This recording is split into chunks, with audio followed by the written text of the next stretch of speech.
Hi, my name is Vicky, and today I'm going to speak about the Multiple Sclerosis Society meeting that we had February 2020, and it is very educational. I hope you guys enjoy it.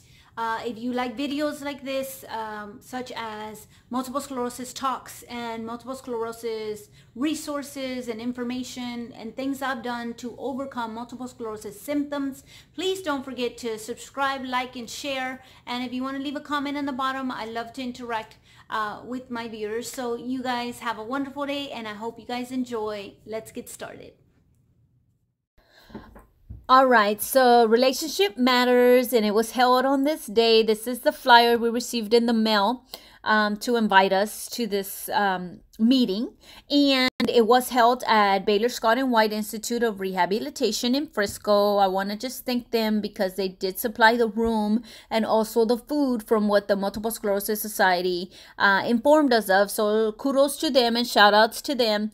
Now, I'm not with the Multiple Sclerosis Society. This meeting was held by the Multiple Sclerosis Society at this facility. However, I'm just bringing it to you because I feel that it's a great meeting and it's a great information that they have. And these meetings are free to everyone. Usually they're in different cities right now because of all the craziness and madness virus going around. A lot of meetings are not being held. So there was cancellation in March for the meeting that was supposed to be held in March. So every month, usually they try to do something. And if it isn't the Multiple Sclerosis Society, sometimes it's held by other organizations, these meetings that are free to anyone. Now, they are first come, first serve, just in case you haven't seen my other meetings information that I put out. But yes, also stay tuned to that. And so the first slide here is just going over what we were going to speak about in that meeting that I wanted to share with you guys. So just basically they're going to go over recognizing common communication problems and ways to correct them, which I feel that in a relationship, I know I had some problems at one point. So there's good tips here on that. And secondly is understanding different couple styles, because everyone's different in solving their problems. Now, developing a plan for de-escalating arguments and conflicts. You know, when you're in the moment, you're kind of aggravated. You don't know what to do. You're frustrated already. You're yelling most of the time. You're not very calm most of the time. So at least that was the case for me. Some people are very calm with it, which kudos to you guys if you are. But either way, program objectives are, of course, use effective communication skills for listening and speaking. We all know that, but sometimes it's harder said than done. Now, learn ways to protect and repair your relationship, which I feel that's helped me a lot in my relationships with my son and my husband, both. Discussing MS challenges, concerns, and ways to strengthen your relationship through renewed commitments to one another, because that can be a huge problem. If a relationship isn't already hard to deal with, including multiple sclerosis in that relationship, you can forget about it sometimes. So there was a video that they showed us here. I'm not going to show that video just because the audio when I recorded it on my phone was not too well. It's not too good. So that's the reason. But they just went over like their problems, that specific couple that they were showing the video on. All right, and on this slide, they just went over the types of safeties that should be in a relationship, which I agree.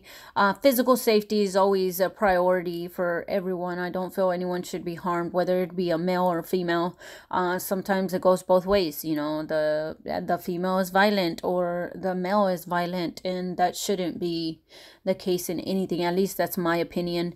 No one should be beaten or harmed in any way or fear for their safety or their children's safety. That's whether you have multiple sclerosis or not. That's in just any relationship, I feel. Emotional safety as well. Living without the fear of rejection or humiliation or retribution. That's, again, in any relationship. You don't want to feel like you're dumb every time you say something because of the way the other person reacts, and commitment to safety. That goes, again, both ways. No one wants to fear that being yourself is going to lead to losing a relationship, because if so, then maybe that isn't the right relationship for you. But either way, that's what they spoke about in that slide there. We just kind of talked amongst one another as far as what our relationships, or what are, what we feel about that, about those topics there that we spoke about. The 5 love languages, the psychologist that was there did go over these 5 love languages, and they are words of affirmation, which means, like, when a person, like, say your spouse or significant other, will affirm that, okay, you're not crazy, you know what I'm saying? It's like, all right, babe, I agree with you, or whatever the other person wants to say to you, to make you feel like comfortable with what you just said, and not make you feel like you're crazy or dumb.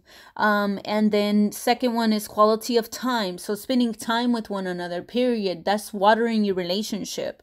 Like, I agree with that as well. It doesn't have to be going out and spending money. Again, especially now, I can't go out anywhere. They close the theaters, the bars, they close everything. But either way, just spending quality time, watching a movie, doing something for yourselves, having dinner together at the table, things like that. And I know it's kind of cliche. A lot of people are like, oh, put your phones down, or but knowing how the person's day is going or went, and the other person, actually communicating with you and giving you that time, and wanting you to know how their day is going, and you wanting to know how their day is going, or just thoughts that they had. Maybe you guys want to remodel your house, or want to talk about that kind of stuff, or whatever the case may be. But quality time is very important, regardless, with a parent, with a child, with a husband. It doesn't matter who it is. If you want a relationship with anyone, a best friend, you should make time for them, because it's good for them to know. They don't have to know every detail of your life, but especially if you live with them, I think that's important. But again, that's my opinion. But the psychologist did mention these. And then receiving gifts. Like, some people like to receive gifts. For me, it's simple. For me, when my husband goes to the store, he'll, like, if he went to go put gas and he went inside, he'll get me some Rolos. I don't know if anyone knows what Rolos are, but Rolos are just candy, chocolate candy, and I love those, and he knows that, and so he gets me those. But it's a lot of them in one little packet, so I'm like, I can't eat all of these. But him just thinking of me, makes me feel warm. Some people need more. Some people want, like, purses and shoes and things like that every now and then, without you having to tell the other person. And if the other person finds it in their heart and they're like, oh, okay, so I have some extra money, and they want to buy you a gift, and if that's what you like, hey, there's nothing wrong with that, with treating yourself or treating your partner, or at any time that you can. Don't stress yourself about it either, because that can bring some stress financially to the relationship as well. But either way, acts of kindness is another topic they spoke about. Doing kind things for one another. You don't have to spend money. You can, for instance, if you're the one that primarily washes the dishes, the other person can be like, oh, okay, you know what, I see some dishes in the sink, I'll help you, without even telling you anything. Just start washing dishes. It just takes sometimes it takes about 10 to 20 minutes to do of your time. So sweep the floor, mop the floor, not all the time, but every now and then it would be nice, to get that load off of someone. um physical touch, hugging one another, holding hands. If you're not very touchy or any of that, if you don't like that, I didn't used to like that kind of stuff, like showing emotion or hugging people or any of that, but now I do. I like, we like the touch. We're human. But some people don't, and that's okay. you know it's whatever makes you comfortable, and if you do want more of hugs or kisses or whatever. Now with the virus, y'all better watch out. But no, I like, just spending quality time, cuddling. Some people like to cuddle. There was a sex and intimacy video, and so since my son attended this conference with me, he was like, "Mom, you should have brought dad." And I'm like, "I'm sorry, baby." Like, it was so awkward. But yeah, they were talking about sex, and in the video, and they were just saying how their intimacy either has changed because of the multiple sclerosis. Like, sometimes you don't, like with men, sometimes it's erectile dysfunction.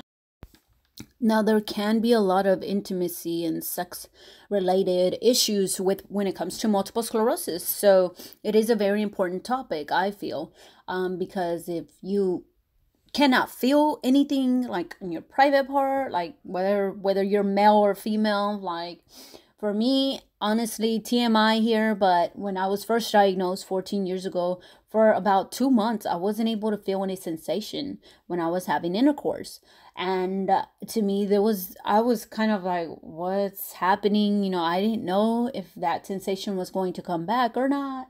And so for me, it's important to note that you can speak to a doctor about that. I didn't think I was able to speak to my neurologist about that, because what does a neurologist know about sex, right? They're not a sex therapist, but they can always refer you to one, or you can call, your insurance, or you can just Google, sex therapist near me, or whatever the case may be. A lot of insurances do cover therapists, sex therapist, if there is a problem, especially if you have multiple sclerosis and things like that.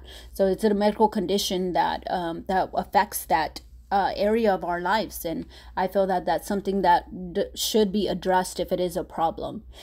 So with that being said, taking responsibility for your actions. So if, for instance, for me, it was, when I was yelling at my husband or my son, instead of calmly speaking to them because I was getting out of hand, I'm still thinking it's their fault, but honestly, the yelling is my fault. So, and then also, if I made a mistake, sometimes you don't want to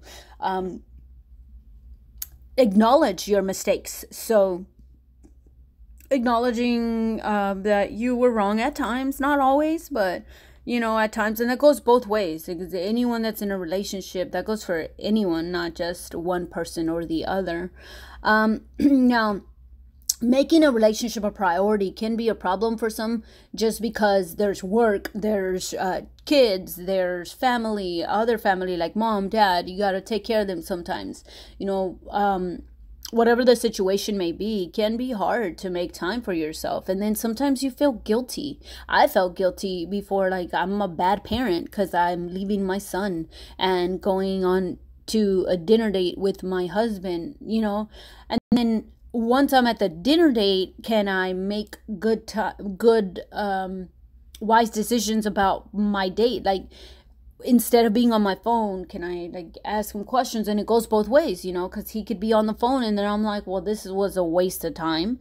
You know what I'm saying? So either way, making your relationship a priority, while on a date, like at least for an hour. It doesn't have to be forever, but again, that goes both ways as well. Invest into your emotional bank. So what does that mean? So according to the psychologist, it's just trying to make little things happen that are good for the relationship. Like, for instance, when I stated that my husband brings me Rolos or things like that, sweet things that he does for me, or washing the dishes every now and then, washing clothes every now and then, he does that. So when it comes to me arguing with him, or when we're in a bad situation or do not agree with one another, then sometimes I'm able to think of the good things that he is able and has done for me, so that's and then my emotions turn around. They can, you know what I'm saying? That's why it's in the bank, like the little nice things that he's done, that stays in the bank, per se. So that's kind of how he explained it. I just took it upon, like my own description of that, and personally. But either way, everyone has their own personal emotional bank, or can have one. Now, as far as keeping a positive and positivity and sentiment alive and well, now what would that mean? For me, that just means that if you have something nice to say about your significant other, for instance, they bought a new cologne and you smelled it, and instead of someone else saying, oh look, oh, someone smells good here, you could be like, oh babe, you smell really good today, things like that, little, or oh, look, your haircut came out really nice today, or whatever the case may be. For me, like my husband just acknowledging that I'm able to walk a little better, because that means he's paying attention to me, you know what I'm saying? And to how I'm feeling. That goes for my son too. When my son's like, oh mom, you're driving a little better today. And I'm like, oh, because for me and my son, it's kind of like we we quarrel a little about my driving, because he says, I don't know how to drive. But I'm like, did you die? Like, we got from point A to point B, and I've been doing this for 13 years now, son. So get it together. So either way, but so when he acknowledges, like, oh, mom, you're driving really well, like that, that makes me feel good. So regular couple meetings, sometimes when you call it a meeting, it's kind of like, oh, I'm going to a meeting. Like, nobody wants to do that, you know what I'm saying? But you're just gathering, like you can gather together like once a week. Hey babe, how are you doing? Because I've noticed that because you live with someone, sometimes you don't even talk to them, and that can be a problem.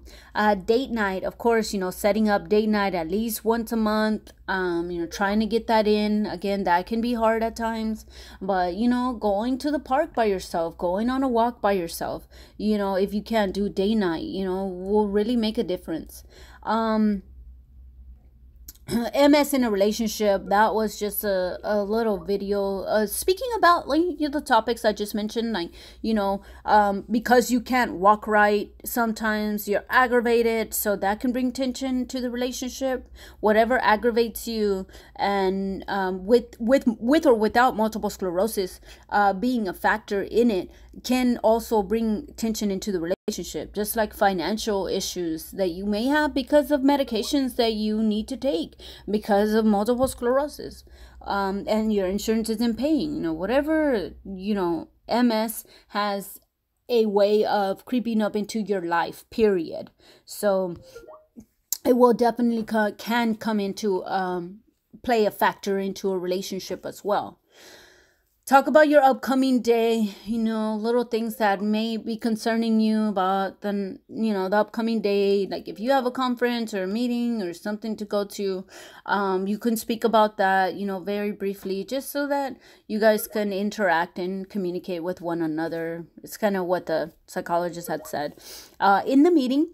And so the second bulletin here is, of course, discuss your day with each other in the evening. Sometimes my husband gets home and he's tired and he doesn't want to talk, and I've been with him for long enough to know, hey, okay, you know what, I can work with that. I can work with you being quiet and just needing to take a breather and not wanting to talk to me. So everyone's different, so I get the discuss your day in the evening, but not everyone wants to talk. So I just find what works for you. The next bulletin, express admiration and appreciation daily, as I mentioned before. So about the, like, if my husband washes dishes, like, thank you. I know some people are like, oh, you shouldn't have to thank him for that, but knowing that you're appreciated goes a long way, and it goes both ways. Like, just because I always used to wash dishes and it's just regular, that I wash dishes is just like a routine thing. I wash clothes. There came a point in time where I'm like, I don't feel appreciated either. Like I just do things because it's just common for me to do them, but you never acknowledge that I'm doing these things for. Showing affection daily. Some people don't like affection. Some people do. So know your partner. Get to know your partner. If they like affection, hey, it's up to you if you're wanting to show that or not. That can go as part as of your emotional bank too. So either way, weekly quality time. Again, that's sometimes hard to get in to, especially like for me, my husband works late. He's a UPS driver. So with that being said, UPS drivers, they work long hours sometimes, and I understand that. Like, I'm not, but some people are, it just depends. Sometimes you're a little more needy, like you need more attention or more quality time. So I get that. So, but he has come a long way. He does spend a lot of quality time with us on the weekend. So either way, so that's how we kind of manage. Like, we spend quality time on the weekend. Like, the weekends are usually family time. Whatever we do, usually we'll do it together. So if I want to set up a day with a girlfriend, a friend, any of that, like, I'll set it up like on Fridays, because Fridays he still works late, and so it, because if it's on a Saturday, it's usually family time. So every now and then I'll get some time with my friends on Saturday as well, but not too much, because I want to be considerate of like our time together as well. So that wasn't always the case, but just being mindful of what works for your relationship, in your relationship, and what works for both you and your partner. Now, conflict is inevitable. You're gonna disagree with one another most of the time. Even if you don't say it, some people don't mention that they didn't agree with you, but it's good to mention it, And so knowing how to approach a situation, or just de-escalate. That's with anything. De-escalate an argument when you're speaking, instead of getting loud, lower your voice. Things like that can affect the way another person responds. The other person's going to respond. Now, how you manage conflict will determine the health of your relationships. Yes, that is so true. Because if you're yelling and throwing things, like, especially when you're raising a kid, if you are fighting with your significant other and the child sees that, when he gets mad, that happened with me, and my son. That's why I'm talking about it, because, I had a really bad temper. A long time ago, a few years ago, So my son, when he gets mad, he has a temper, and I'm like, you can't be doing that. But who showed him that? Like, he sees that. So either way, sometimes that's inevitable, the way another person is going to react. So you like, honestly, recently my husband and I have been able to diffuse our each other's aggravation. Like, when we're aggravated or mad, or maybe I'm hangry, like I get hangry and so out of nowhere, I'm like, oh, you're getting on my nerves, and so they just kind of leave me alone, because they know, okay, she's tripping. You know what I'm saying? She's going through it, leave her alone. So just the way you respond to one another's ways of reacting to a certain situation or certain disagreement will go a long way. Now, violence and threats, yeah, that's never okay, per the psychologist. No, I mean, I agree with him, just because I don't feel that that's going to resolve anything. Now, I do believe in whooping my son every now and then, because we're talking about all relationships here. But for me, but not always, but I do believe in old school whooping. I know a lot of people don't, but I do. But it's like I said, as he's getting older, he doesn't need it too much. He listens a lot more, and he's also being very comprehending of like, okay, well, I know, mom, I know you had to, you know what I'm saying, you had to whoop me back then, but I'm not going to do this anymore. He's also fixing what he's done wrong to not duplicate that, or replicate that situation, and he also diffuses situations. Like, he's very mature, my son. Like, for me, at least, that I think, that's just my opinion. But for me, like, for people that know him, like, they'll, most of the time they'll agree with me on that. But he's like a little adult. Like, he's 13, and I know most kids do grow up a little quicker these days than we did, or than I did. But either way, what he's able to pick up on, okay, mom, are you hungry? Like, you're overreacting to things, but he knows better not to tell me that I'm overreacting, because then I will, you know what I'm saying, I will flip on him. I'll start yelling, and he's like, whoa, you know what I'm saying? But either way, we're learning to communicate with one another without yelling and, overreacting to things sometimes. And I'm guilty of that. I'm guilty of overreacting, and I had to sit myself down and have a conversation with myself about that. So, but either way, moving on to last bulletin here. 59% of marital conflict can't be resolved because hidden issues are the real source of conflict. I agree with that. Years ago, my husband would go out with his friends a lot on the weekend. He wouldn't spend, it wasn't family time, it was friend time, for me. So any other little argument that would arise in the household, like, oh, you're not picking up your clothes, or you're not picking up your shoes, but you got time to go out with your friends, but you ain't got time to pick up your clothes or your shoes here around here, And so, any little thing can add to a already uncomfortable situation, or disagreement that you have. So watch out for those things there. Either way, they also spoke about the four horsemen. That criticism. So the four horsemen, the way he explained it, what to me is, or to us, was that there's things like criticism, defensiveness, you cannot overcome, because you already started this, like, always criticizing the person in a bad way, your significant other. So because you've started doing that, the other person is going to feel like, oh, they're going to blame themselves because the relationship is going bad, or, nobody likes to be criticized, or blamed for everything, or you're always getting a complaint, like, okay, your husband or significant other is not helping you with taking out the trash, or whatever the case may be. There has to be a serious conversation about that, and the other person has to be able to try and work with that situation. If that's a big deal to you, whatever the big deal is to you that you're feeling uncomfortable with, it's always good to talk, because when it becomes the criticizing, the other person feels bad, and they're just like, oh, it's my fault, and that's not okay. So, the next topic here is the next horseman is defensiveness.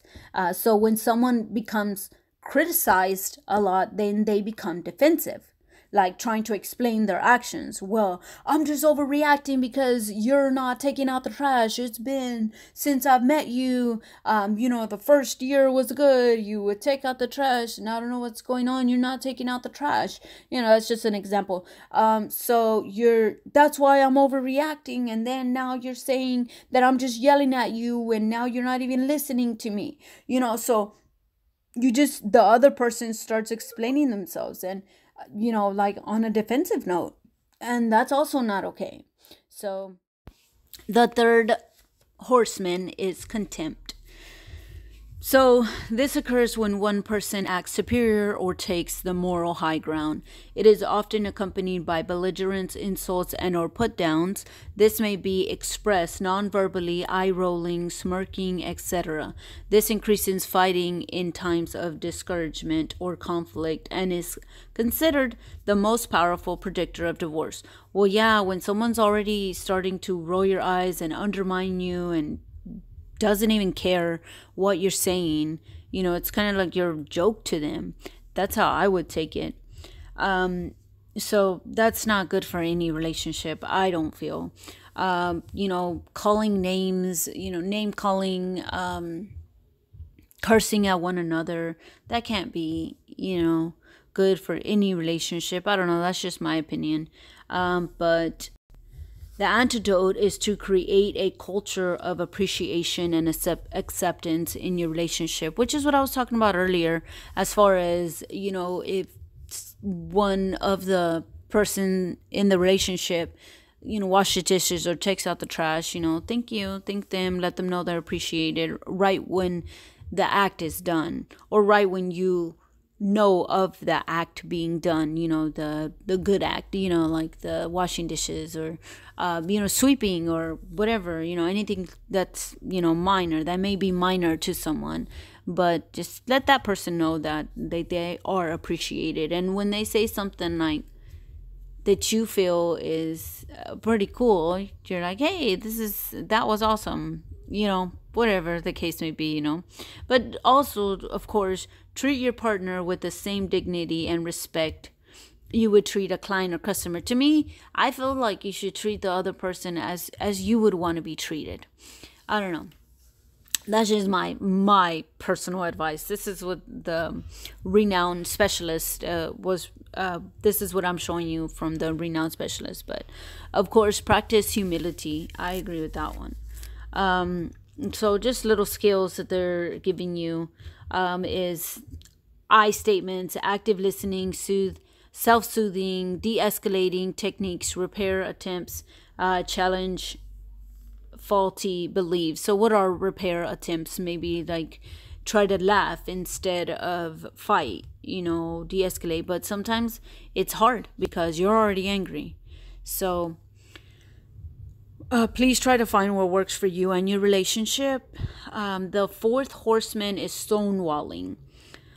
Withdrawing, which means when they refer to stonewalling, it's withdrawing from an interaction, often due to feeling flooded, overwhelmed by negative feelings, negative interpretation of mind reading. Men are reported to be the culprits of this behavior about 85% of the time.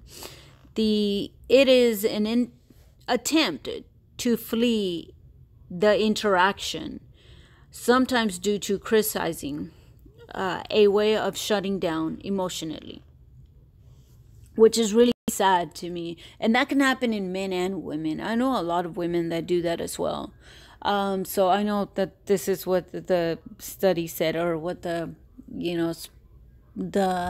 psychiatrist said, the renowned specialist said. But honestly, I know both genders to do that. But it's really sad when someone shuts down emotionally and doesn't want to continue with whatever the action is, whether it's arguing or actually disagreeing with one another. You don't even want to have that conversation anymore. So honestly, like, this is the last one, the last horseman, and this is a really bad one. So the antidote, of course, is if you're feeling flooded, try to take time for yourself, try to calm down, but always come back to the discussion or conversation, argument that you were having once you are calm and not arguing. So often we anticipate the worst case scenario. That's just us humans. I get that. But either way, sometimes you can't just make up stuff in your head, or overthink things. I am a overthinker and I hate it. but kind of live in the moment. Try to think of the good times that you have had with this person. I feel also can be helpful when this occurs, and try to really repair the relationship. And at this point, honestly, if it was me, I'd look for help as far as the psychologist, psychiatrist, counselor, something. If you really do want to repair the relationship, try different avenues. But the last thing is skills, self-soothing, timeout. Thought, you think you're an adult, you don't need timeout, but we all need timeout. Thought stopping. You don't have to speak everything you think out loud. So try to resolve your problems without having to stonewall. Like stonewalling, I think it's pretty bad, because at this point you're over it. Like you're done with it. Like you're just just quitting. Like that's it. I mean, that's how I take this, because it's like you're emotionally shutting down. You no longer want to talk. Like you're done. So please try to find help if you do want to find help. If you feel like it's a lost cause, it's gonna be on you. But again, I hope everyone's relationship works out. And this is the guy that came up with the four horsemen, or came across the four horsemen. His name is John Gottman, if you guys want to research him. He is a renowned specialist, expert divorced, 4 markers of relationship. And so he came across these 4 markers, which you spoke about, the criticism, defensiveness, contempt, and stonewalling. So he felt like at this point, like more than 93% of the people were divorcing, that he was speaking to and trying to help. So there's a link here on the bottom. You guys can definitely go ahead and research that. But I hope you guys find answers to repair a relationship if you are in that boat, if you are needing help. So you guys have a wonderful day, and thank you for listening. I hope all of your relationships work out, really, from the bottom of my heart, whether it be a spouse, a significant other, whether it be a child, a mother, a father, an aunt, an uncle. It doesn't matter. Relationships are important. You guys have a wonderful day. Goodbye.